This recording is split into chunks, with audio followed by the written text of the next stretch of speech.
Okay, from module 1, we'll discuss important problem types. So important problem types are divided into 7 major concepts. We have many problem types. Okay, we have many problem types, but researchers have interested in these problem types which we are going to discuss. Okay, that is first one is sorting, second one is searching, third one string processing, fourth one graph problems, fifth one combinatorial problems, sixth one geometric problems, and seventh one is numerical problems. So sorting. The sorting technique, we know that it will ask us to rearrange the items of a given list in ascending order, ascending or descending order, depending on the problem.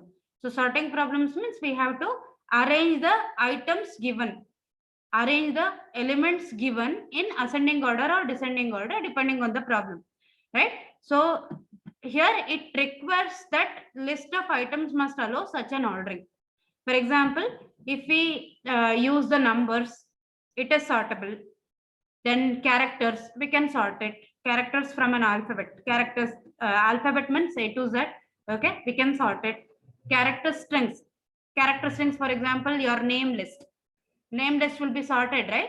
So we can sort that. And records similar to those maintained by schools about their students, libraries about their holdings, that is their books, and books or borrowers, and then companies about their employees.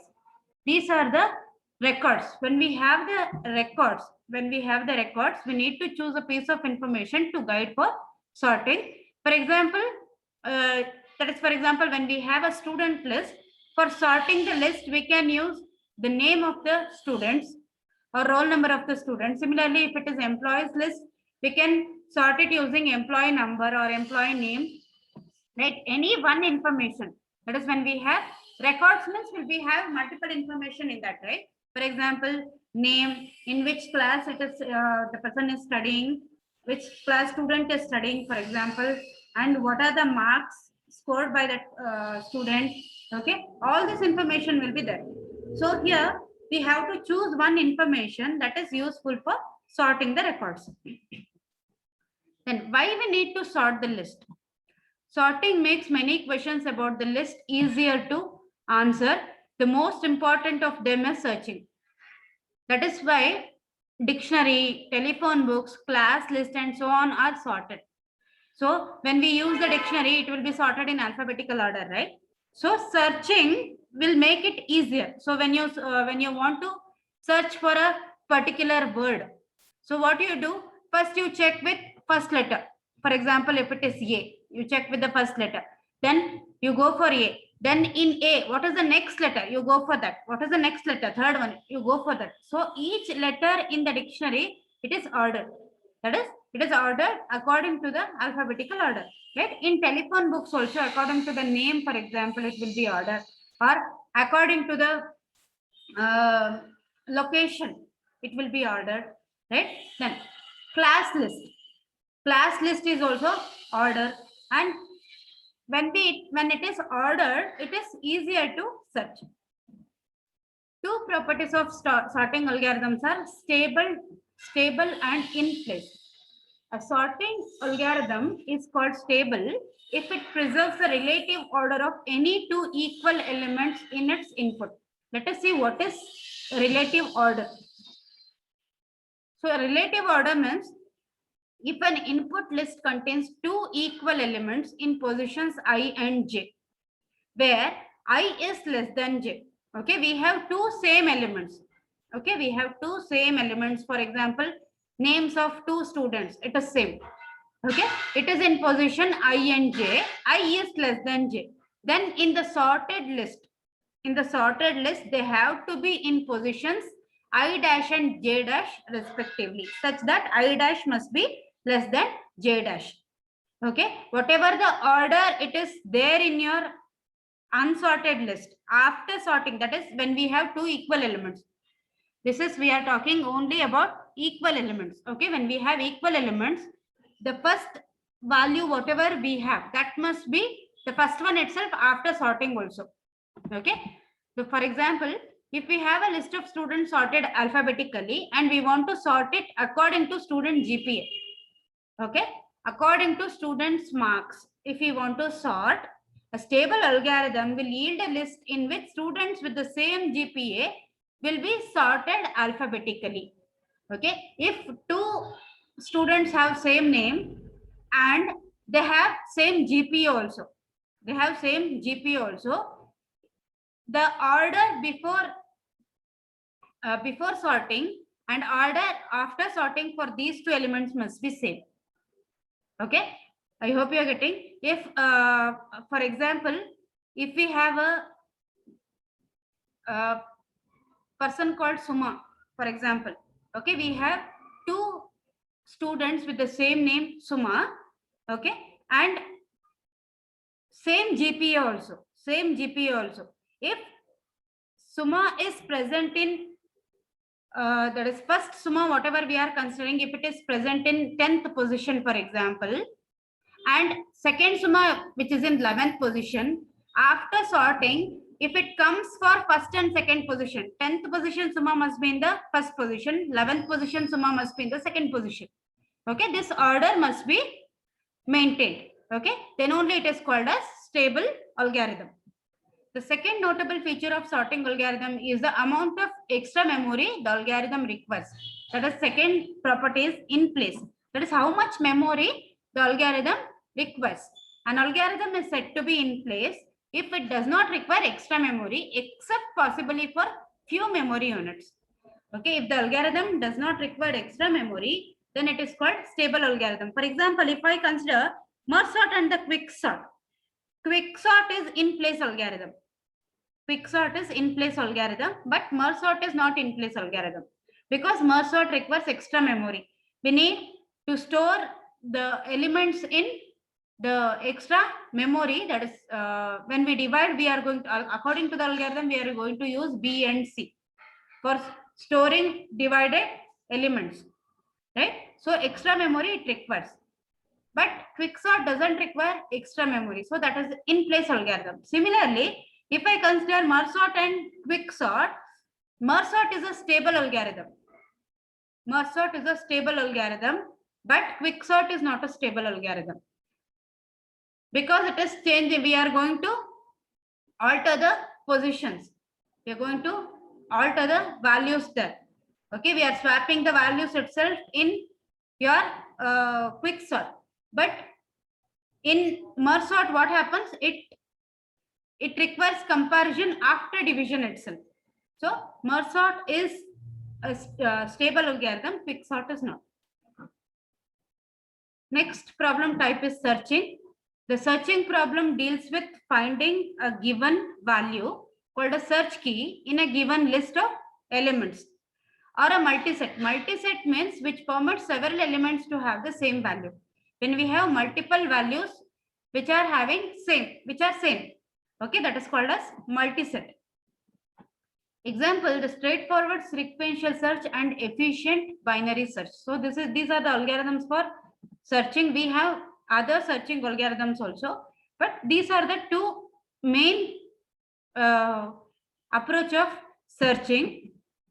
For searching, there is no single algorithm that fits all situation best. Okay, for sorting also we don't have searching algorithm that fits all the situation best. Here also we don't have any algorithm that fits all the situation best. Some algorithms work faster than other but requires more memory. Some are very fast but applicable only to sorted arrays. For example, if we consider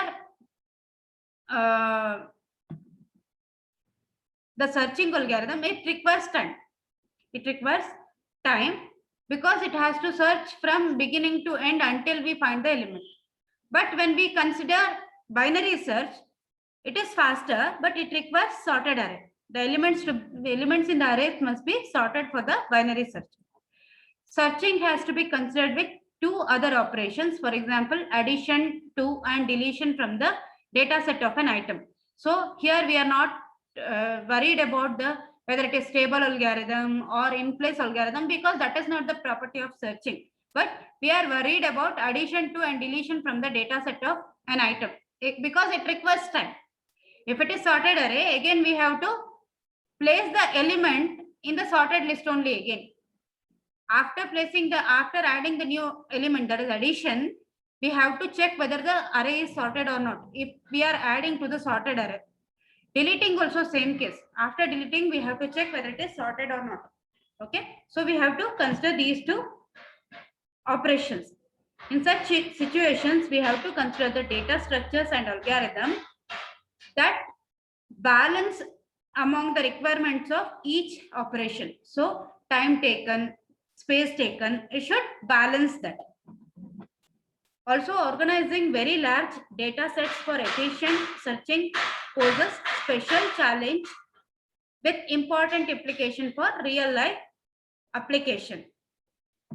That is, when we have large amount of data, how you handle it? Okay, how you store it? Have you access to the main memory? Okay, that is when it is for real world application. We have to think of that also. Next concept, it is string processing. A string is a sequence of characters from an alphabet. You know this. String of particular interest are text strings, which comprises of letters, numbers, and special characters, or bit string, which comprises of zeros and ones, and gene sequences used in the medical science, which can be modeled by strings of characters from the 4-character alphabet usually. So A, C, G, and T. One particular problem of searching for a given word in a text has attracted special attention from the researcher. Usually it is called as string matching. You know that pattern string will be given and main text string will be given. In the main string, we have to search for the pattern string and we have to return the position of that. You have executed this program and data structure, you know this concept. Okay, so this is very important problem for the researcher. This has gained the researcher attention because it is required everywhere. So graph problems.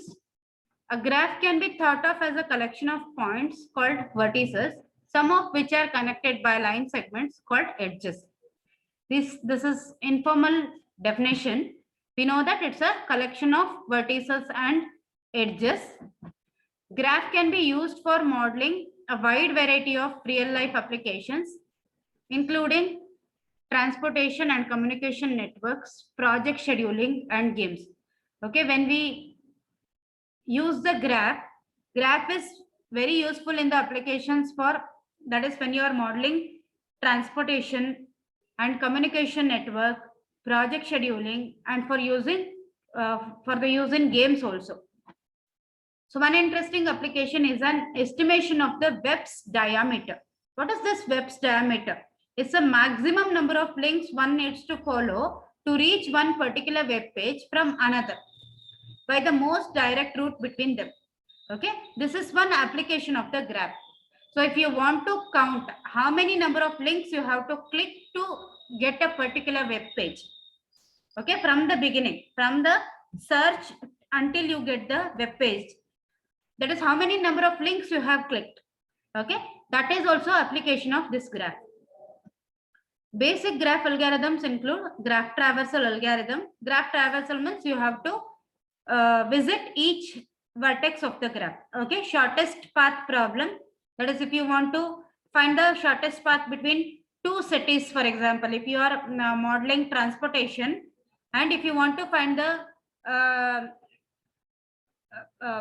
the shortest path between two cities. Cities are considered as, that is vertices, and path, each edge is considered as a path. Okay, and here we have to find out what is the shortest path from one city to another city. That is shortest path problem.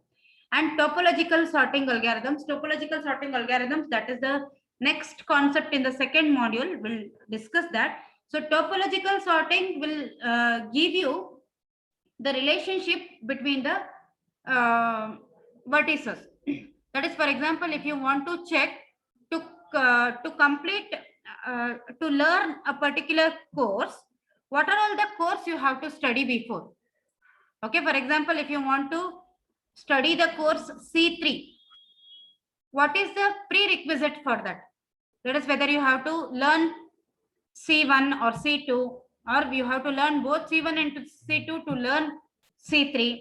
Okay, for example, if you want to learn Java, you need to have basic knowledge about C programming, for example. So that is prerequisite. So here, if you want to find the relationship among the vertices, you can use topological sorting. We'll discuss that. And then traveling salesperson problem and graph coloring problem. These are the two complex problems related to the graph problems. Again, both the problems are there for your syllabus. We'll discuss that. Combinatorial problems. The traveling salesperson problem and the graph coloring problems are examples for combinatorial problems also. The reason is here it will find a combinatorial object such as permutations or combination or a subset that satisfies certain constraints and has some desired property like maximization or minimization. So it requires time. It requires more time. Okay, that's why it is called as complex problems here. Okay, it will find all the permutations and combinations or a subset that satisfies certain conditions. Certain condition, what is that condition? Maximizing a value or minimizing a value. So for example, maximizing the profit, minimizing the cost. Okay. Combinatorial problems are the most difficult problems in computing from both the theoretical and practical standpoints. Okay, remember that these are the most difficult problems in computing. It requires lot of time. The difficulty stems from the following facts. First, the number of combinatorial objects grows extremely fast with the problem size, reaching unimaginable magnitudes even for moderate sized instances. Okay, size of the input is moderate. It is not more or it is not less also. Less means it will be faster, it can compute. But when it is not large also, it will, the number of objects it creates grows extremely fast. Number of objects which is it is creating will be more with the problem size reaching unimaginable magnitudes. That is, we have seen with the values of n factorial to the power of n, right? Second, there are no known algorithms for solving most such problems exactly in an acceptable amount of time. Okay, we don't have algorithms that solves these problems exactly. Usually these problems are solved approximately. That is when we have large values of n. Okay, when we have large values of n, it will be solved approximately. Next one is geometric problems. Geometric algorithms deals with geometric objects such as points, lines, and polygons. Interesting geometric algorithms with different applications are like computer graphics, robotics, and tomography. Two classic problems of computational geometry are the closest pair problem and convex hull problem. Previously, it was there for your syllabus actually. Now, it is not there for the syllabus. That is closest pair problem. It is that is when we have given with n points in a plane. We have to find the closest pair among them. We have to find which is the two points which are closest. Okay, that is closest pair problem. The convex hull problem, it is to find the smallest convex polygon that would include all the points of the given set. Okay, we have given with the many points in a set or in a plane. We have to join all these points to frame a smallest convex polygon. Okay, that is convex hull problem. These are the two classic problems for geometric problems. Last one is numerical problems. Numerical problems are the problems that involve mathematical objects of continuous nature. Okay, continuous nature means, for example, solving the equations and systems of equations, computing definite integrals, evaluating functions, and so on. Okay, when we have continuous values for these equations, when we have, it is not discrete values, it is not countable. Okay, it is continuous values. Okay, when it is continuous in nature, that is called as numerical problems. The majority of such mathematical problems can be solved only approximately. We can solve these problems only approximately. Okay, just remember that we cannot solve it exactly when we have large values of n here. Another principal difficulty stems from the fact that such problems require manipulating real numbers, which can be represented in a computer only approximately. Then when we have real numbers, when we want to represent it, these values can be represented only approximately. That is the reason we cannot solve it exactly. Okay. So that is the numerical problems. Anyhow, again, numerical problems are not there for the syllabus, but you should know what are the major types of problems involved in design and analysis of algorithms. So these are the 7 different problems, different types of problems.